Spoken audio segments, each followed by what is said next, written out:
വാഴക്കുന്നം നമ്പൂതിരി എന്ന് പറയുന്ന മഹാമാന്ത്രികൻ ഒരു തീവണ്ടിയിൽ യാത്ര ചെയ്യുന്നു. ഈരോട് നിന്ന് നാട്ടിലേക്ക് വരുന്ന സമയമാണ്. TTR കയറി. വാഴക്കുന്നം നമ്പൂതിരിയുടെ കയ്യിൽ ടിക്കറ്റ് ഉണ്ടായിരുന്നില്ല. TTR ടിക്കറ്റ് ചോദിച്ചു. ബർത്തിലിങ്ങനെ തട്ടി കടകട എന്ന ശബ്ദം ഉണ്ടാക്കിക്കൊണ്ട് ടിക്കറ്റ് എവിടെയെന്ന് ചോദിച്ച സമയത്ത് വാഴക്കുന്നം നമ്പൂതിരി പറഞ്ഞത്രേ, ടിക്കറ്റ് എല്ലാവരുടെയും ചോദിക്കുക, അതിനുശേഷം എൻ്റെ ടിക്കറ്റ് തരാമെന്ന്. കമ്പാർട്ട്മെൻറ്റ് നോക്കിയ സമയത്ത് ആരുടെയും കയ്യിൽ ടിക്കറ്റില്ല. TTR അത്ഭുതപ്പെട്ടു പോയി. വാഴക്കുന്നം നമ്പൂതിരി TTRൻ്റെ പോക്കറ്റിൽ നിന്ന് മുഴുവൻ പേരുടെയും ടിക്കറ്റ് എടുത്ത് കൊടുത്തു എന്നുള്ളതാണ് കഥ. ഇത് നടന്നോ നടന്നില്ലയോ എന്നൊന്നും എനിക്ക് അറിഞ്ഞുകൂടാ. പക്ഷേ അച്ഛൻ ഈ കഥകൾ പറയുന്ന സമയത്ത് പലപ്പോഴും അതിനകത്ത് വല്ലാത്ത ഒരു മോറൽ സ്റ്റോറി ഉണ്ടായിരുന്നു. അച്ഛൻ കഥ പറയാൻ മിടുക്കനായിരുന്നു. വിദ്യാഭ്യാസമില്ലായിരുന്നെങ്കിലും കഥ പറയാൻ മിടുക്കനായിരുന്നു.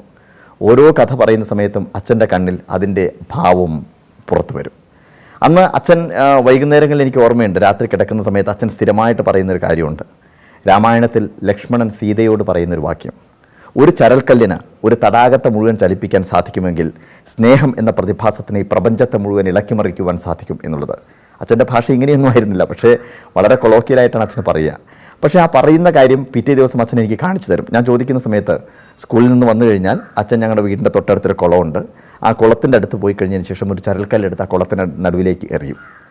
അത് വീണ സ്ഥലത്ത് നിന്നും വെള്ളം അലകളായി അലകളായി അലകളായി പോയി കരയിൽ തട്ടി അതേ സ്ഥലത്തേക്ക് തിരിച്ചു വരും. അച്ഛൻ പറയും, കുട്ടിയെ, ഇതാണ് സ്നേഹം. സ്നേഹം കൊടുത്താൽ സ്നേഹം കിട്ടും.